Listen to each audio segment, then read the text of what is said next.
Hello. As we all know, the pace of enterprise adoption of AI is moving at a staggering pace. Now, Ramp was founded before the AI boom, but has seemed to navigate the transition very well. Can you think back a year or two or three to the beginning of this? What decisions did you make at that time that helped set you up for success? Yeah.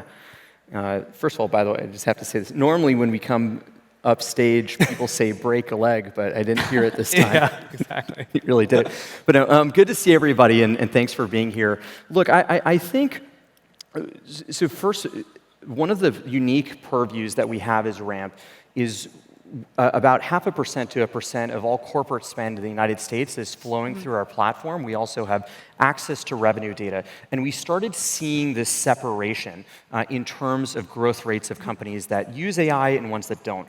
We look at the bottom quartile of spenders, folks who were not using AI at all in their business, and they were growing somewhere between 2 and 5% per year, depending on the year, about the US average. And we were looking at the top quartile of spenders on AI. Over the past 3 years, those top quartile have roughly doubled their revenue.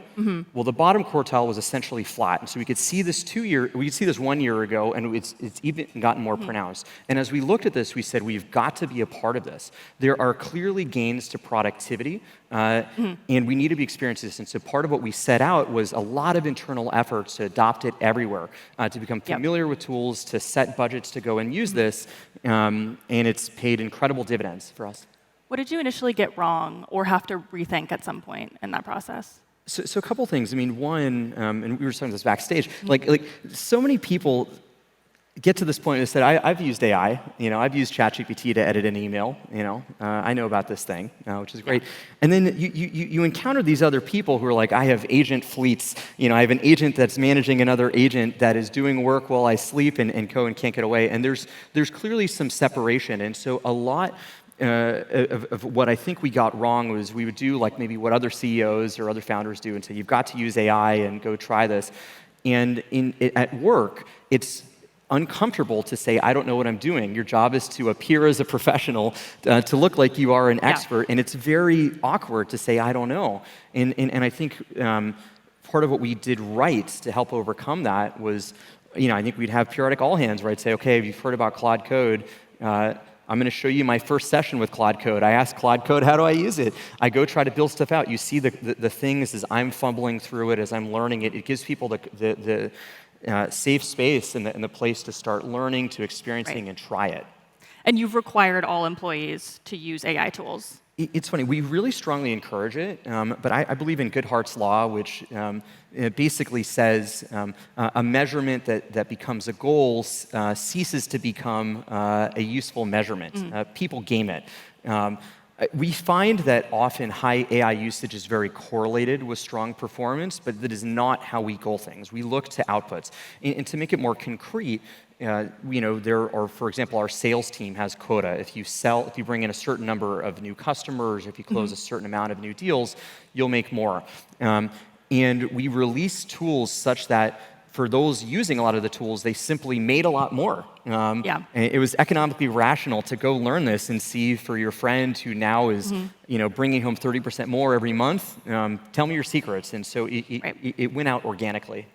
What have you noticed across the portfolio when it comes to how CEOs are encouraging or forcing AI adoption? What have you seen that's worked or what hasn't worked? Yeah, I mean, we see a wide range. I think businesses like Ramp have been at the forefront in terms of, I would say, engendering a really healthy culture of kind of transforming the entire organization and rallying everyone around adopting AI to generate much more productivity than ever before. And you see various different tactics. I think a lot of it has to do with the nature of also the business itself, who they're serving, where they're kind of coming from originally. I know one particular founder, as part of the recruiting process, they have every single candidate use Claude to code some sort of agent to automate a meaningful part of the job that that candidate is interviewing for. And I think like that's a great way to start bringing that type of DNA for the next cohort of hires that you're bringing into the organization. And I think it's incredibly creative. What seems very common now are token leaderboards.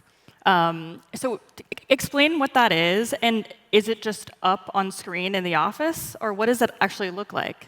What was that? Token leaderboards. Oh, yeah, it's so there's a couple of things. So first of all, I think it's such a different way of working for more people. I think a lot of time people learn to use a tool to speed them up, and it feels like in 10 or 20% of your time you can go try to pick up how do these tools work. And what's different about using these tokens and skills is if you're using it right, it actually becomes the new surface for actually doing work. And I think what was very effective was not showing the token spend, but actually having a live board. So for Ramp Inspect, which is an internal way that we build tools, you can actually see all of the live sessions going on. What did people ask? What code was generated? What product? And as you start to see how other people are using these tools, you actually learn yourself how to go and use this. And this is now the dominant way that we ship product. Over 60% of the PRs that were merged last week at Ramp were done with this coding agent. And I don't think it's because it's an agent. I think it's because you can actually go and follow along and see what other people are doing and spark new ideas and get proficient faster. So your chief product officer wrote in a blog that I think 99.5% of employees are using AI. So are there a few people left who have been refusing to use it? What are they doing? No. It's actually giving me good homework I should check after this of like, are we just missing it or what's going on? But it really is, for us, like the core way that we're able to get work done. I think that I would say the vast majority of people would say, like, I can't imagine doing my job without it. And you just see all these cycles get sped up. Like there was a member of our risk team whose job was to go underwrite complex set of financials for customers. He would spend probably 20 hours a month to do this. And one day he got frustrated with this and actually just recorded his screen, went through, here's all the work where I pull data sources from, how I actually underwrite, and now it's a 45-minute exercise to do what would have been 16 hours of work. And so we see this across teams where a lot of this is almost creating, I played a lot of Mario Kart as a kid, almost like a Ghost Rider of yourself, and it's just a much more fun way to work. And you've built a lot of your own tools on top of Cloud Code. Yeah. Why did you feel like that was necessary? You couldn't just rely on all the many existing AI tools? So a lot of it comes down to these models have incredible level of intelligence, but there's these concepts of harnesses and context that are just as important. To put it differently, you see people get to this aha moment of, wait a minute, I've connected Claude to Slack into my email. And when I say, hey, Jeff on my team asked me about this, could you go read the thread? It's able to pull in a lot more context. And so part of what we did with this release of Glass internally is we've built basically a ramp-oriented harness. So it connects to our Snowflake database.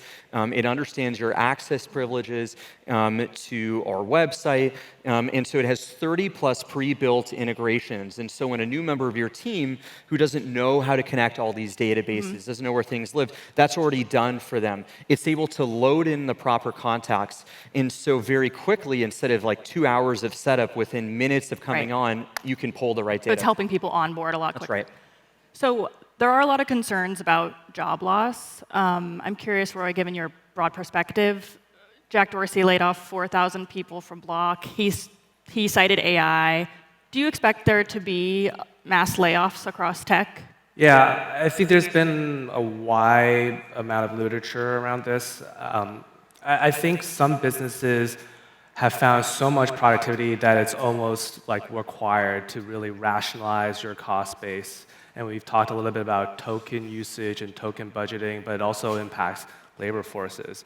But I think it's a natural transition where you're seeing an upskilling in the labor force. And when you see these waves of layoffs, it's really just a chunky transition period. the next batch of folks that you bring in will be a lot more AI fluent. You'll see a lot more productivity gains from AI. And yes, I think we will see more and more of this. And not just in tech. Right. I think tech is at the frontier in terms of any vertical that's kind of leading the way on this. But in the grand scheme of things, this is a paradigm shift. And in any paradigm shift, you will see chunky transitions like these. Yeah, I'd love to get your thoughts on that as well, and also how has it changed Ramp's hiring plans? Yeah. Two things. One, if you step back and think not just what's happening in the US, but what's happening in the world, over the past decades, there's so much offshoring, nearshoring, jobs moving to other places. And I actually think what's happening in AI really favors skilled workforces that are adopting this sooner. When we look into our data, of course, there's tech companies in the top quartile, but there's also a construction firm, more than 20 million a year in revenue in Florida in that data set. A window installer in Utah. These are regular businesses, and when your revenue expands that quickly, we also look at the labor data. They're hiring more, and I actually think that the really positive case is if AI is adopted really quickly and effectively throughout the rest of the economy, I think the U.S. stands to gain tremendously. I actually think that labor shortages I think there may be shortages as people are hiring a lot more.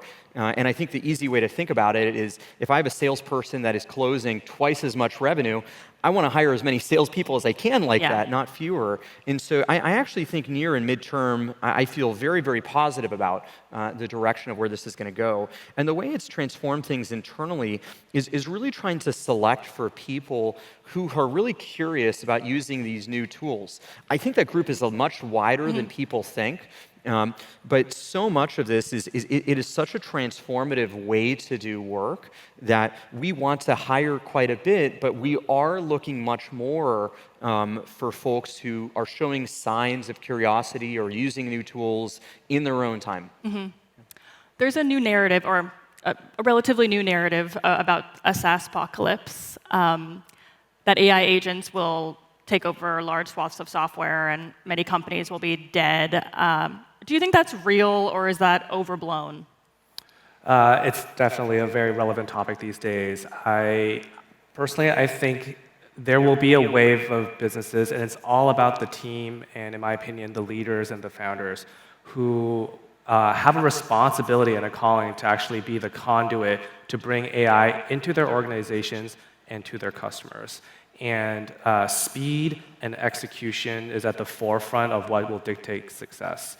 There will be a batch that figure it out. Those of the cohort of businesses that started effectively before the ChatGPT era, they'll be the ones who will be a leading indicator of what needs to be done to make it work.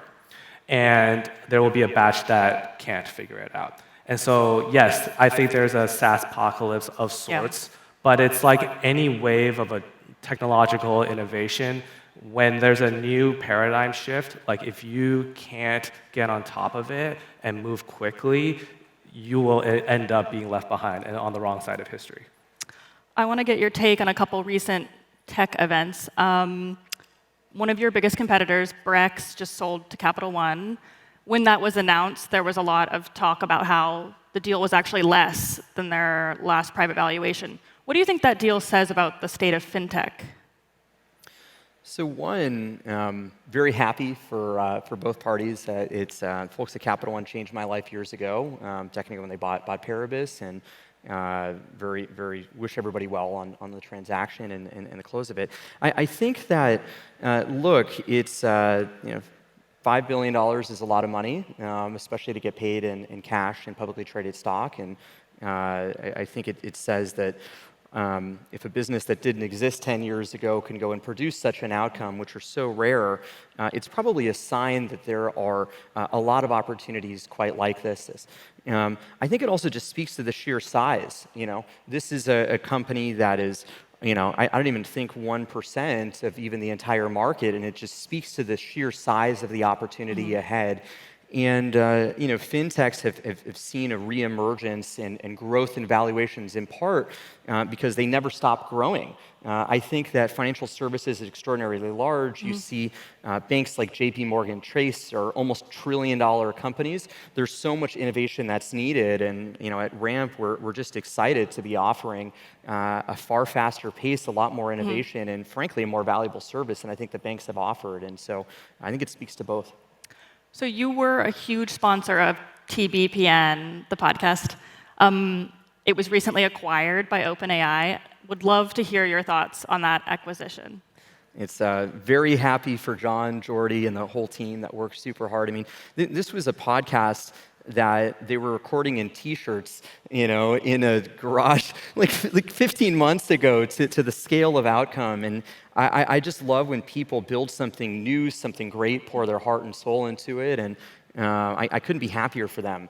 I'm very curious to see how it changes the tenor of the show. I think there was something around the independence and the ability to pull people in that made it almost feel like tech's ESPN or homegrown show. And Totally. I wonder how months in being owned by such a large company, does the tenor change? But I think these John, Jordy, and the team producing it are fantastic people, very creative, and wish them well.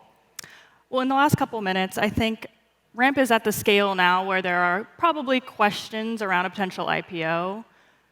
What can you share about the long-term plans for the company and eventual plans to take the company public? Yeah, thanks for asking. Yeah. Look, I think great companies eventually go public, and then they have kind of the rest of their lives. And I think even about companies like Microsoft, they've been public for 40 plus years, and I think we don't have any specific dates or timelines in mind, but I think one day it'll happen, and then life will go on. And the question is, do we build a service where customers are genuinely better off? And I think even in an age of AI, when you have LLMs which have access to incredible amounts of information, we need to answer the question: would a perfectly rational agent choose to put their spend on Ramp or not? And so we're working hard to make sure, both today and in the future, the answer is, of course, yes. These businesses will be more efficient, more effective, and build an enduring company. And so we're excited. Roy, to end, I'd love to hear your thoughts on what is an absolutely insane venture market and may get even crazier. Do you think we're in a bubble? No. I think right now what we're seeing is, and we wrote a piece called The Great Sort, and I think that's taking place both at the late stage, high end of the market, and at the early stage end of the market, also across investor bases, LP capital. And we're in a world where the leaders are extending further and further, and I think AI has accelerated that. When you have enabling technologies that make everything go faster, the small gaps get wider, faster, and more noticeably.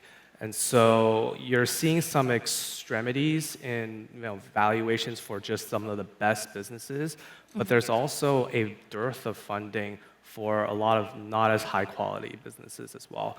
So you have a world of haves and have-nots right now. For us, we've always believed in a philosophy that the best businesses, the winners, take disproportionate share, and they are overvalued relative to the number 2, number 3, number 4 player. And if you look at the market in any segment, fintech, cybersecurity, no matter what, the number 1 is always multitudes more valuable than the number 2, number 3. And so I think we're seeing that at an accelerated pace today. Great. Well, thanks both. Thanks so much. Thank you.